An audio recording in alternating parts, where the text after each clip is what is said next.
morning student, it is video number 19 of chapter light reflection and refraction class 10th, and today we discuss two topics, that is lateral displacement and reversibility of light.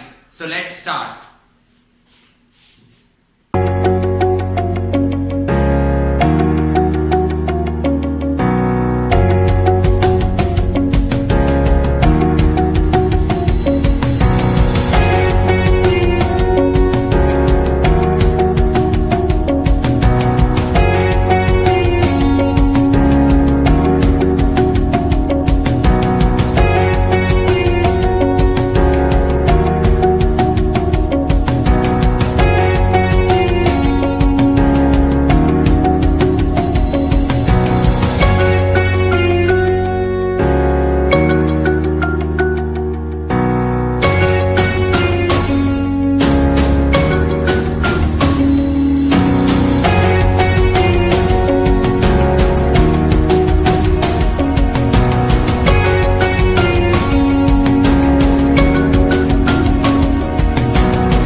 चलिए हम start करते हैं आज का topic lateral displacement. सो lateral displacement क्या होता है, देखो नाम से ही क्लियर है, डिस्प्लेसमेंट मींस कुछ डिस्टेंस है, ठीक है, कुछ गैप है बीच में, ठीक है। तो लेटरल डिस्प्लेसमेंट एक डिस्टेंस होती है, किस किस के बीच में होती है वो जरूरी है, और ये होती है परपेंडिकुलर डिस्टेंस होती है बिटवीन एमर्जेंट रे, इसको ध्यान से देखो, and the original path of the incident ray, first of all आप रिफ्लेक्शन और रिफ्रैक्शन वर्ड में डिफरेंशिएट करना सीखो। जब मीडियम चेंज ना हो तो वो रिफ्लेक्शन होता है, और जब मीडियम चेंज होता है तो वो रिफ्रैक्शन ऑफ लाइट होता है। यस, सबसे बेसिक डिफरेंस रिफ्लेक्शन और रिफ्रैक्शन में क्या होता है कि जब रे ऑफ लाइट एक ही पाथ में से एक ही मीडियम में से ट्रेवल करती है, मींस मीडियम चेंज नहीं होता है, तो हम उसको बोलते हैं रिफ्लेक्शन ऑफ लाइट। लेकिन जब मीडियम चेंज होता है तो उसको हम बोलते हैं रिफ्रैक्शन ऑफ लाइट। तो अब यहां पर देखो, मैं इसकी डेफिनेशन को बाद में रीड करूंगा, ठीक है, बट फर्स्ट ऑफ ऑल मैंने आपको बता दिया कि ये परपेंडिकुलर डिस्टेंस होती है बिटवीन एमर्जेंट रे and the original path of the incident ray. तो ये मैं आपको अभी डायग्राम से क्लियर करूंगा, और थोड़ा सा एक डेरिवेशन है उससे भी हम इसको क्लियर करेंगे। तो यहां ध्यान से देखो, ये जो है ये ग्लास की स्लैब है, आपको नजर आ रही होगी, एक रेक्टेंगुलर ग्लास की स्लैब है। तो इसके दो फेस है, एक ये अपर फेस और एक ये लोअर फेस। तो रे तो बहुत सारी रेज आएंगी, पता नहीं कहां पर फॉल करेंगी, बट ये मान लेते हैं हमने ये जो रे आई इसका कुछ भी हम नाम रख देते हैं, मान लो ए बी। तो यहां पर ए बी क्या हो गई हमारी इंसिडेंट रे, ए बी क्या हो गई इंसिडेंट रे। मैं रिपीट करवा रहा हूं, हालांकि ये सब मैं चीजें ना भी लिखूं तो भी आपको पता होना चाहिए, मैं सिंपली इनको बोल भी सकता हूं। इंसिडेंट रे होती है स्टार्टिंग रे जो पहले आकर फॉल करती है, स्ट्राइक करती है किसी सरफेस से, उसको बोलते हैं इंसिडेंट रे, आती हुई किरण, आती हुई रे, समझ में बात। तो ए बी क्या है इंसिडेंट रे। इस इंसिडेंट रे के बीच में और इस नॉर्मल के बीच में ये जो एंगल होता है इसको बोलते हैं हम इंसिडेंट एंगल। क्या बोलते हैं इंसिडेंट एंगल, क्या बोलते हैं इंसिडेंट एंगल। तो ये जो आई है ये क्या है इंसिडेंट एंगल, समझ में आई बात आपको। नेक्स्ट अगर हम बात करें तो मैं इसका भी अगर नाम दे दूं, अब ध्यान से देखो, यहां एयर था यहां ग्लास था, तो मीडियम चेंज हुआ। जब मीडियम चेंज होता है तो रिफ्रैक्शन होता है। रिफ्रैक्शन का मतलब होता है कि जो लाइट होती है, लाइट की जो रे होती है उसका पाथ चेंज हो जाता है, वो अपने पाथ से डेविएट हो जाती है। बट अगर मीडियम सेम रहे तो पाथ में चेंज नहीं होता। तो देखो मान लो अगर ये ग्लास स्लैब नहीं होती यहाँ पर, मींस यहाँ पर भी एयर होती, यहाँ पर भी एयर होती, तो इस इंसिडेंट रे के पाथ में कोई चेंज होने वाला नहीं था। तो ये जो डॉटेड मैंने रेड लाइन से लाइट शो की है आपको, ये ओरिजिनल रे है। समझ में बात, original path of incident ray, original path, ये क्या है, ओरिजिनल पाथ। समझ में बात आपको। डॉटेड जो रे मैंने आपको बना के दिखाई है, ये क्या है, ये तब रे होती अगर ये ग्लास स्लेब यहां पर नहीं होती, ग्लास स्लेब अब्सेंट होती, मतलब मीडियम सेम होता, तो ये ओरिजिनल पाथ हो गया। बात समझ में आई। बट ये ग्लास स्लैब तो है, अगर ये ग्लास स्लैब है तो ग्लास स्लैब के बाहर एयर है, अंदर ग्लास है, मीडियम चेंज हो गया। मीडियम कैसे चेंज हुआ, एयर रेयर है और ग्लास डेंसर है। डेंसर है तो कहां मुड़ जाएगी, नॉर्मल की तरफ। तो देखो रे मुड़ गई नॉर्मल की तरफ, तो ये रे चलकर यहां पर आई, तो BC को हम बोलेंगे रिफ्रैक्टेड रे। BC को हम क्या बोलेंगे, रिफ्रैक्टेड रे। बोलो बात समझ में आई। अच्छा अब ध्यान से देखो, इस एंगल का हमें, इस एंगल को बोलते हैं, ये नॉर्मल और रिफ्लेक्टेड रे के बीच में जो एंगल है इसको बोलते हैं हम रिफ्रैक्टेड एंगल। तो हमें इसका कुछ नाम रखना पड़ेगा। मान लेते हैं अभी के लिए हमने इसका नाम रख दिया R1। सिमिलरली ये भी एक एंगल होगा, इसका हमने नाम रख दिया R2। ठीक है, समझ में बात। तो R1 R2, ये जो दो एंगल है इनको बोलेंगे हम रिफ्रैक्टेड एंगल। क्या बोलेंगे, रिफ्रैक्टेड एंगल। समझ में बात, रिफ्रैक्टेड एंगल। हालांकि R2 जो है, R2 एंगल जो है वो इस फेस के लिए इंसिडेंट एंगल है, बट हम इसको रिफ्लेक्टेड एंगल बोल सकते हैं। अच्छा जी, बाद में जितने भी नंबर, देखो एक बार यहां पर रिफ्रैक्शन हुआ लाइट, रे ऑफ लाइट के साथ, एक बार रिफ्रैक्शन यहां पर हुआ, तो मल्टीपल रिफ्रैक्शन के बाद जो सबसे लास्ट में फाइनली जो रे बाहर निकलती है उसको बोलते हैं हम एमर्जेंट रे। तो ये जो निकल के आई इसको बोलते हैं हम एमर्जेंट रे। बोलो बात समझ में आई आपको, कौन सी होती है एमर्जेंट रे, जो नंबर ऑफ रिफ्रैक्शन सफर करने के बाद जो सबसे लास्ट में फाइनल रे बाहर निकल के आती है उसको बोलते हैं एमर्जेंट रे। देखो इस स्लैब में रिफ्रैक्शन कितनी बार हुआ, दो बार, एक बार B पॉइंट पर, एक बार C पॉइंट पर। बात समझ में। तो मैं अगर इसको नाम दे दूं कुछ, लेट से D, तो जो CD है, CD को मैं क्या बोलूंगा, CD को बोलेंगे हम एमर्जेंट रे। क्या बोलेंगे, एमर्जेंट रे। तो एमर्जेंट रे आप बात याद रखना, सबसे फाइनल जो रे होती है उसको बोलते हैं एमर्जेंट रे। और ये जो सबसे फाइनल एंगल है जिसको हमने E लिखा है, E को बोलते हैं हम एमर्जेंट एंगल। क्या बोलते हैं, एमर्जेंट एंगल। बोलो बात समझ में आई।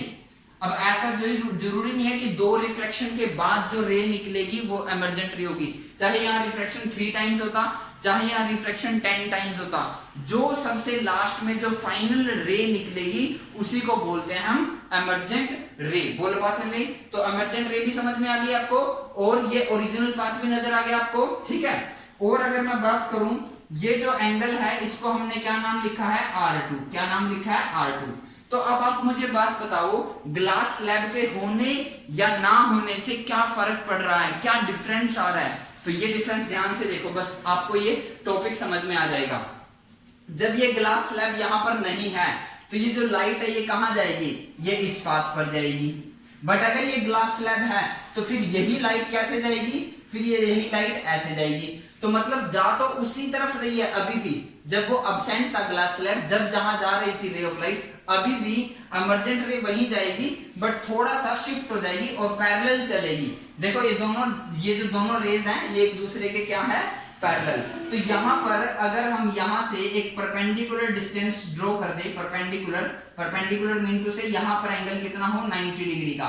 तो ये जो, इसको हम कुछ भी नाम दे सकते हैं, से इस पॉइंट को मैं नाम दे देता हूं Z। क्या नाम दे देते हैं, Z। समझ में बात। तो जो CZ है मैं यहां से इसको रिमूव करके लिख देता हूं। ठीक है, ये ओरिजिनल रे है, ठीक है, ओरिजिनल पाथ है। ठीक है, तो ये जो पॉइंट है ये Z, इस CZ को बोलेंगे हम, CZ को हम बोलेंगे लेटरल डिस्प्लेसमेंट। क्या बोलेंगे, लेटरल डिस्प्लेसमेंट। बोलिए बात समझ में, क्या बताया मैंने आपको, लेटरल डिस्प्लेसमेंट। बोलिए समझ में आया, क्लियर। तो अब आपको शायद सब कुछ क्लियर होगा। AB क्या है, इंसिडेंट रे, I क्या है, इंसिडेंट एंगल, R1 और R2 क्या है, रिफ्रैक्टेड एंगल, E क्या है, एमर्जेंट एंगल, CD क्या है, एमर्जेंट रे, और ये जो डॉटेड मैंने रे शो की है ये ओरिजिनल पाथ है इंसिडेंट रे का। कब, जब ये ग्लास स्लैब अब्सेंट होती। यहाँ पर अगर ग्लास स्लैब नहीं होती तो ये जो ए बी इंसिडेंट रे है वो ऐसे चलती, बट ग्लास स्लैब के होने की वजह से ये ऐसे चली। तो ये जो परपेंडिकुलर डिस्टेंस है, समझ में बात, किस किस के बीच में, इमर्जेंट रे के बीच में and between the original path of incident ray, इसी को बोलते हैं हम क्या, लेटरल डिस्प्लेसमेंट। अब आप डेफिनेशन पढ़ के देखो, आपको समझ में आ जाएगा। तो क्या बताया मैंने, it is defined as the perpendicular distance between emergent ray and the original path of incident ray is called lateral displacement। बोलिए बात समझ में आई। परपेंडिकुलर डिस्टेंस होती है किस किस के बीच में, इमर्जेंट रे के बीच में और original path of incident ray के बीच में। बोलिए क्लियर। अब इसमें एक छोटा सा प्रूफ और आएगा जो आपको प्रूव करना होता है, बट फर्स्ट ऑफ ऑल जल्दी से वीडियो को पॉज करो और इतना कॉपी में नोट करो। चलिए हम स्टार्ट करते हैं। अब एक छोटा सा डेरिवेशन, वो क्या कि ये जो इंसिडेंट एंगल होता है और ये जो इमर्जेंट एंगल होते हैं, ये दोनों हमेशा एक दूसरे के इक्वल होते हैं। ये इसका कभी कभी प्रूफ आ सकता है, हालांकि आपको याद रखना ये बड़ा इंपॉर्टेंट है, काम आएगा, that incident angle is always equal to emergent angle, but इसका छोटा सा प्रूफ भी है, वो हम कर सकते हैं। तो देखो वीडियो नंबर 18 में मैंने आपको एक टॉपिक कराया था जिसका नाम था रिफ्रैक्टिव इंडेक्स, ठीक है। तो यहां पर अगर मैं इसको लिख देता हूं NGA, NGA को मैं कैसे पढ़ूंगा, अब याद कीजिए, नहीं अगर आपको पढ़ना आता है तो नो प्रॉब्लम, आप वीडियो नंबर 18 पहले जाके पढ़ो, अच्छे से समझो, फिर इस टॉपिक को पढ़ना।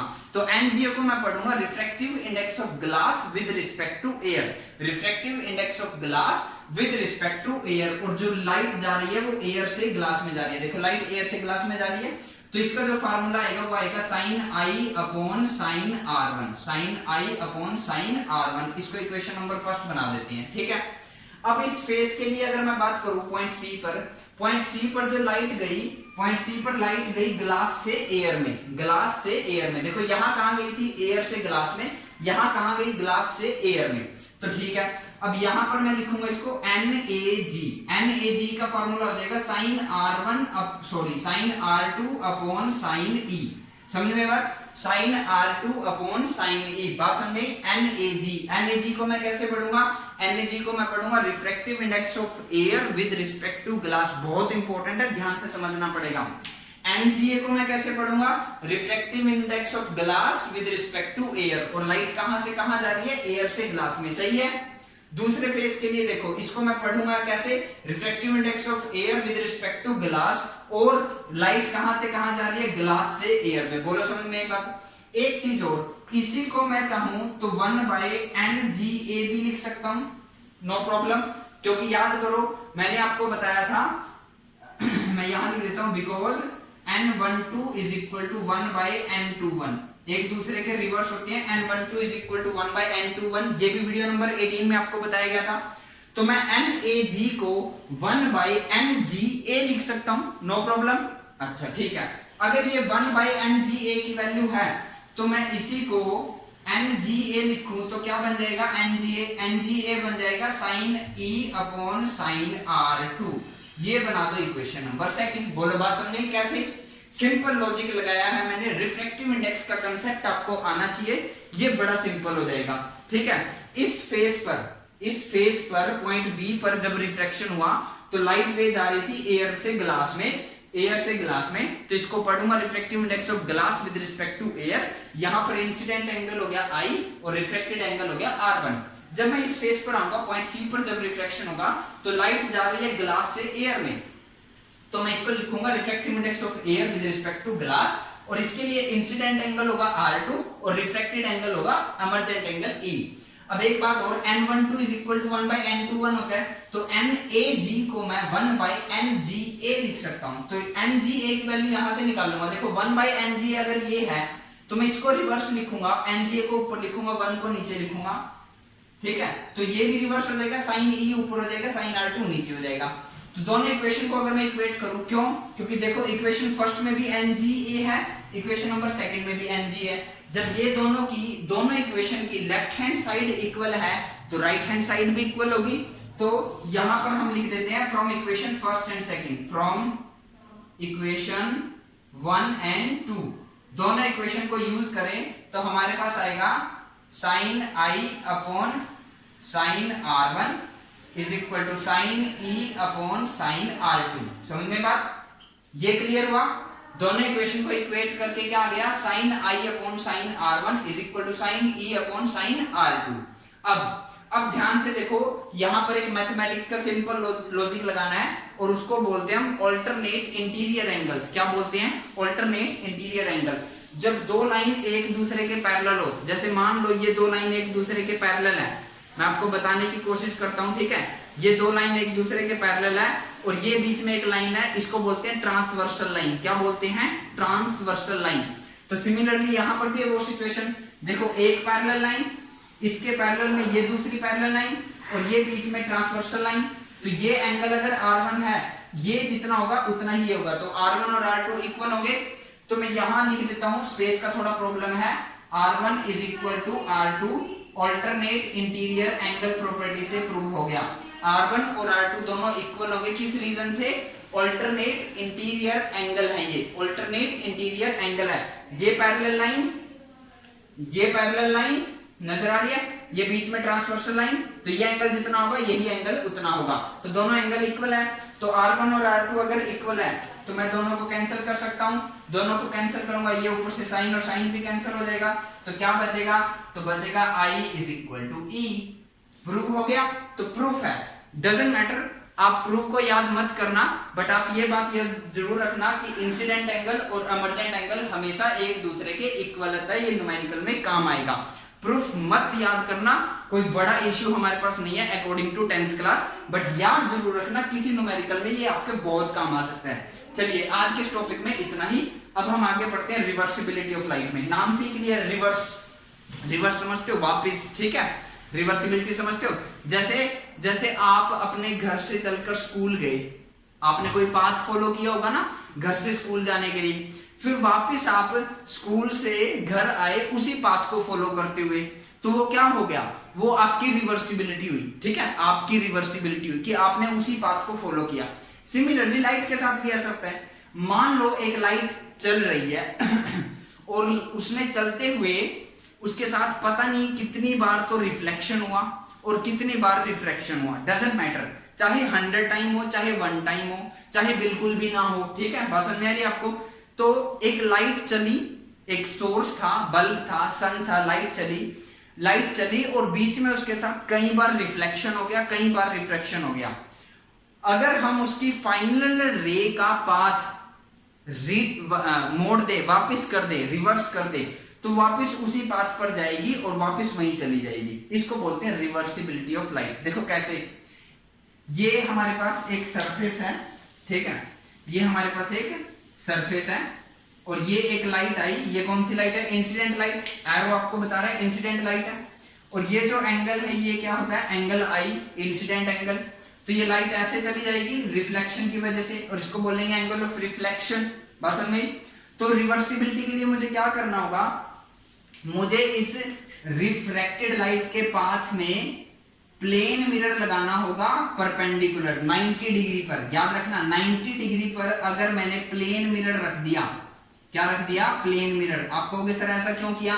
क्योंकि जब कोई रे 90 डिग्री पर प्लेन मिरर पर स्ट्राइक करती है तो बिल्कुल वापस उसी सरफेस पे चली जाती है, वापस अपने उसी पाथ पर चली जाती है। तो जब ये लाइट ऐसे आई, स्ट्राइक हुई, ऐसे गई, तो इसके रास्ते में हमने प्लेन मिरर रख दिया 90 डिग्री पर, तो इसने ये दोबारा ऐसी चली जाएगी और वापस ऐसी चलेगी। तो देखो रिट्रेस किया ना, रिट्रेस मतलब दोबारा से अपने उसी पाथ को फॉलो किया। ये रिफ्लेक्शन का बताया, रिफ्रैक्शन में भी होगा। देखो ये लाइट है इंसिडेंट रे, जो भी अभी मैंने डायग्राम बनाया था वही है। बाहर एयर था, अंदर ग्लास था, ऐसे मुड़ गई, फिर ये वापस गई, फिर से हमने क्या किया? इसके रास्ते में एक प्लेन मिरर रख दिया। क्या रख दिया? Plane mirror. कितने एंगल पर? 90 डिग्री पर। कितने एंगल पर? नहीं, परपेंडिकुलर रखना जरूरी है। परपेंडिकुलर नहीं रखोगे तो पाथ फॉलो नहीं होगा, पाथ रिट्रेस नहीं होगा। पाथ रिट्रेस तभी होगा जब प्लेन मिरर 90 डिग्री पर रखा होगा। तो 90 डिग्री पर रखेंगे तो ये वापस बिल्कुल उसी पाथ को फॉलो करेगी और ऐसे वापस चली जाएगी। मैं इसका आपको एक एग्जांपल देता हूं। एक डार्क रूम तैयार करो, ठीक है? डार्क रूम मतलब पूरी तरह से उसके अंदर डार्कनेस है, ठीक है? और उसके अंदर उसकी दीवार पर मिरर लगा दो, ठीक है? मिरर क्यों लगा दो? ताकि रिफ्लेक्शन हो। ठीक है, वाटर वगैरह रख दो, ऑयल रख दो, ताकि जब लाइट वाटर में से या ऑयल में से निकले तो उसका क्या हो, रिफ्रैक्शन। अब एक मान लो छोटे से होल से उस मिरर के उस रूम के अंदर लाइट ने एंटर किया, तो वो लाइट आएगी, मिरर से स्ट्राइक होगी, मिरर से स्ट्राइक होकर उसका रिफ्लेक्शन हो जाएगा, फिर वो शायद वाटर से निकल जाएगी, फिर उसका रिफ्रैक्शन हो जाएगा, फिर वो शायद ऑयल से निकल जाएगी, फिर उसका रिफ्रैक्शन हो जाएगा, फिर शायद वो मिरर से टकरा जाएगी, फिर उसका रिफ्लेक्शन हो जाएगा। ऐसे नंबर ऑफ टाइम उसका रिफ्लेक्शन और रिफ्रैक्शन हो गया। बट अगर कहीं भी उस रे ऑफ लाइट के पाथ में बीच में 90 डिग्री पर प्लेन मिरर रख दें, तो ये वापस उसी पाथ को फॉलो करते हुए वापस चली जाएगी, और वैसे ही उसी बिल्कुल सेम उतने ही रिफ्लेक्शन को फॉलो करते हुए वापस निकल जाएगी। इसी को बोलते हैं reversibility of light. When path of the final ray of the light after number of reflections and refraction is reversed, then ray of light retraces its entire original path called as reversibility of light। कि अगर final रे का path अगर हम reverse कर दें, ठीक है, प्लेन मिरर रखकर 90 डिग्री पर, तो वो जो रे है वापस अपने उसी पाथ को, ओरिजिनल पाथ को रिट्रेस करेगी। रिट्रेस मतलब, ट्रेस मतलब पीछा करना, री मतलब दोबारा से पीछा करना। देखो आई थी ऐसे, गई ऐसे इसमें देख लो गई ऐसे, फिर वापस भी आई ऐसे, समझ में? इसको बोलते हैं रिवर्सिबिलिटी ऑफ लाइट। तो आज की इस वीडियो में हमने ये दो टॉपिक डिस्कस किए, lateral displacement and reversibility of light. I hope आपको क्लियर होगा। जल्दी से वीडियो को पॉज करो, स्क्रीनशॉट लो, कॉपी में नोट करो। Thank you.